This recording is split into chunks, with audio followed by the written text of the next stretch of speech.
আমরা কি ওনার কাপড় চোপড় নিয়ে কথা বলবো? উনি আমার কথা যুক্তি না পেয়ে শেষমেশ সংসদে আমার পোশাক নিয়ে আলোচনা হবে কিনা এই ধরনের অভব্য কথা ওনার মুখ থেকে আমরা আশা করি না। তারপর মাননীয় প্রধানমন্ত্রী এই পর্যন্ত সংসদে আসসালামু আলাইকুম দর্শক, দেশ ও দেশের বাড়ি থেকে যারা এই মুহূর্তে আমার ভিডিওটা ওপেন করেছেন সবাইকে অসংখ্য অসংখ্য ধন্যবাদ। দর্শক, প্রথমেই শিরোনাম। আজকের শিরোনামের প্রথম অংশ, আমাদের বাংলাদেশের আইনমন্ত্রী বলেছেন রমিন ফারহানাকে যে আমি এইগুলা নিয়ে কথা বলবো না, কি ওনার কাপড় চোপড় নিয়ে কথা বলবো। এদিক রমিন ফারহানা বলছেন যে ব্যারিস্টার একজন আইনিতভাবে নিয়মিতভাবে সে বহুদিন আইন চর্চা করেছেন, কিন্তু উনি ভাষা শিখেন নাই। সংসদের মতো জায়গায় বসে একটা নারীর কাপড় চোপড় নিয়ে উনি আলোচনা করছে। উনি কতটা আইন শিখেছেন এবং কতটা আইন নিয়ে উনি ক্ষমতার ব্যবহার করছেন। এদিকে ব্যারিস্টার সুমন বলেছেন যে বাংলাদেশে বর্তমানে রাজনীতি করতে গেলে এবং সংসদে আসতে গেলে সংযতভাবে কথা বলতে হবে। কথা সবাইকে সংযতভাবে না বললে এটা আইনের লঙ্ঘন হয়ে দাঁড়িয়ে যায়। এদিকে বিশেষভাবে ওবায়দুল কাদের সাহেব বলেছেন যে খেলা হবে, খেলতে আসো, দেখি কত খেলতে পারো। এই সব কিছু নিয়েই আজকের এই এপিসোড সাজানো হয়েছে এবং এই রিপোর্টে আপনারা ধৈর্য সহকারে ভিডিওটি দেখতে থাকবেন, আপনারা বিস্তারিত সব কিছু পাবেন। এদিকে বিশেষভাবে আলোচনায় আসা সেই অংশগুলা আপনাদেরকে একটু ধৈর্য ধরে ক্লিপগুলো দেখতে হবে, কেননা এখানের যে শব্দগুলো ব্যবহার করা হয়েছে এই শব্দগুলো খুব গুরুত্বপূর্ণ। চলুন প্রথমে আমরা ব্যারিস্টার রমিন ফারহানার কিছু বক্তব্য শুনে আসি, তাহলেই বুঝতে পারবো। উনি আইন অঙ্গনে অত্যন্ত সফলতার সাথে প্র্যাকটিস করেছেন। উনি আমার কথার যুক্তি না পেয়ে শেষমেশ সংসদে আমার পোশাক নিয়ে আলোচনা হবে কিনা এই ধরনের অভব্য কথা ওনার মুখ থেকে আমরা আশা করি না। এখানে সংসদ নেত্রী আছেন, তিনিও নারী, মাননীয় স্পিকার আপনি আছেন, আপনিও নারী। তারপরে যখন এই ধরনের কথা আইনমন্ত্রীর মুখ থেকে আসে তখন সেটা পুরো সংসদের জন্য লজ্জাজনক বলে আমি মনে করি। মাননীয় সদস্য বেগম রুমিন ফারহানা, মহিলা আসন 50, 2 মিনিট। মাননীয় স্পিকার, আমার পূর্ববর্তী প্রতিটি বক্তায় 2 থেকে 3 মিনিট বাড়তি সময় পেয়েছে। আশা করি আপনি আমার সাথেও ইনসাফ করবেন। মাননীয় স্পিকার, আমাদের মাননীয় আইনমন্ত্রী দীর্ঘ সময় বক্তব্য রেখেছেন এবং ওনার পুরো বক্তব্যটাই আমাদেরকে নিয়ে, সুতরাং তার কথার কিছু জবাব না দিয়ে তো আমি মূল বক্তব্যে আসতে পারি না। যুক্তিবিদ্যার খুব বেসিক একটা লজিক্যাল ফ্যালাসি হচ্ছে অ্যাড হোমিনাম ফ্যালাসি, অর্থাৎ ব্যক্তিগত আক্রমণ।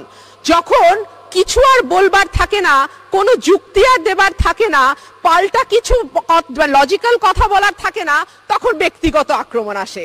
দীর্ঘদিন উনি আইন অঙ্গনে অত্যন্ত সফলতার সাথে প্র্যাকটিস করেছেন। উনি আমার কথার যুক্তি না পেয়ে শেষমেশ সংসদে আমার পোশাক নিয়ে আলোচনা হবে কিনা এই ধরনের অভব্য কথা ওনার মুখ থেকে আমরা আশা করি না। এখানে সংসদ নেত্রী আছেন, তিনিও নারী, মাননীয় স্পিকার আপনি আছেন, আপনিও নারী। তারপরে যখন এই ধরনের কথা আইনমন্ত্রীর মুখ থেকে আসে তখন সেটা পুরো সংসদের জন্য লজ্জাজনক বলে আমি মনে করি।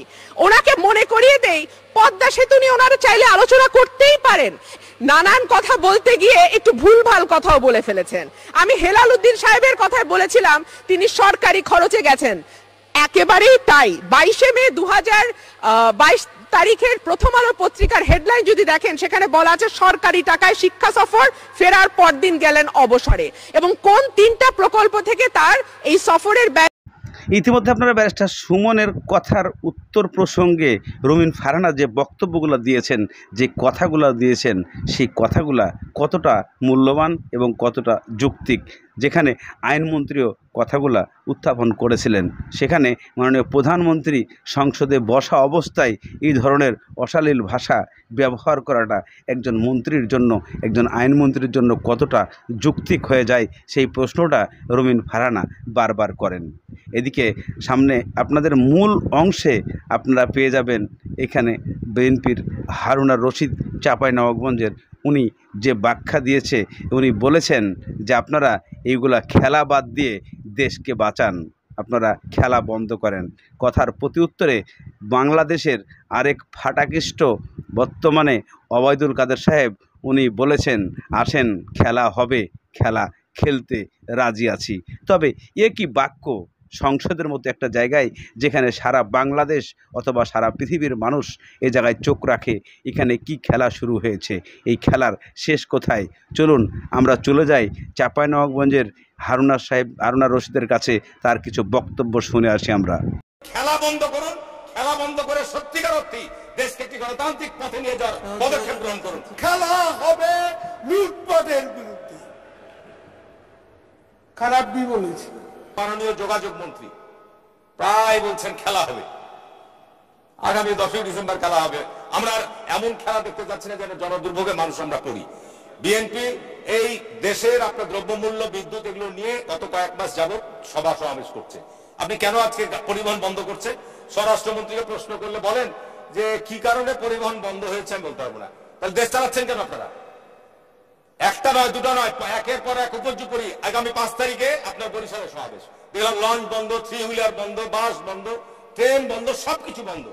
এইতে এর ফলশ্রুতিতে যে জন অসন্তোষ তৈরি হচ্ছে এটি মাননীয় স্পিকার কল্পনা করা যায়। আমি মনে করি এখানে মাননীয় যোগাযোগ মন্ত্রী আছেন, দয়া করে জনদুর্ভোগ লাঘবে কার্যকর পদক্ষেপ, জনদুর্ভোগ আর বাড়ায়েন না। জনদুর্ভোগের পরে যে জন অসন্তোষ তৈরি হচ্ছে এই জন অসন্তোষের কারণে কিন্তু ভয়াবহ একটা পরিস্থিতি তৈরি হবে। আমি মনে করি এটার ব্যাপারে সরকার কার্যকর পদক্ষেপ নেবে। আর সবার সঙ্গে রাজনৈতিক সংস্কৃতিতে ফিরে আসুন। 5 ধর্মঘট কেন হয়েছে শিমুল বিশ্বাসকে জিজ্ঞেস করুন। শিমুল বিশ্বাসকে না কেন মন্ত্রী বলবো? সে পরিবহনের নেতা, সিনিয়র ভাইস প্রেসিডেন্ট। শাহজাহান খান আছে, সেক্রেটারি হলো বাসদ, সেক্রেটারি বাসদ, প্রেসিডেন্ট আওয়ামী লীগ ওখানে, আর মালিক সমিতির প্রেসিডেন্ট রান্না জাতীয় পার্টি, সেক্রেটারি হচ্ছে Awami League NIA, vice president শ্রমিক ফেডারেশনের শিমুল বিশ্বাস। তিনি কোন দলের? কোন দলের? সে একটা স্টেটমেন্ট দেয় না কেন? এদিকে হারুনা রশিদের কথার বক্তব্যর মূল অংশটা ধরে ওবায়দুল কাদের সাহেব বলেছেন যে সত্যি খেলা হবে। আসেন সেই খেলার শেষ কোথায়? ওবায়দুল কাদের সাহেব বলছে আপনি কোন দলের, কোথা থেকে আসছেন, আপনি যে সমস্ত বক্তব্য দিয়েছেন এই বক্তব্য আপনার মুখে মানায় না। কেননা আপনারাও 5টা বছর চালিয়েছেন এ দেশটাকে, এই রাষ্ট্রটাকে। আপনারা কি করেছেন আমরা অবশ্যই মনে রেখেছি। আপনাদের কারণে আমরা ঘুমাইতে পারি নাই, আমরা ঠিকমতো খাইতে পারি নাই, আমরা দেশ থেকে অন্য জায়গায় পালিয়ে থেকেছি। আপনারা তো সেই দলেরই একজন লোক যাদের কোনো সীমা ছিল না, যাদের বুক পিট ছিল না। তারা আজকে আপনারা ক্ষমতায় নেই বিধায় বিভিন্ন কথার উৎস নিয়ে আসছেন। আসেন ক্ষমতায়, দেখা হবে। এইভাবে বক্তব্য ওবায়দুল কাদের সাহেব দিয়ে চলে যান। এবং ওবায়দুল কাদের সাহেব আরও বলেন যে আপনারা এখনও নিজেদেরকে শুধরাতে পারেন নাই, ঠিকভাবে শুধরান। এদিকে রুমিন ফারহানাকে উদ্দেশ্য করে বলেছেন উনি অশালীল ভাষা ছাড়া ভালো ভাষায় কথা বলতে পারেন না, শুদ্ধ ভাষায় কথা বলতে পারেন না। দর্শক, আজকের মতো এখানেই শেষ করছি।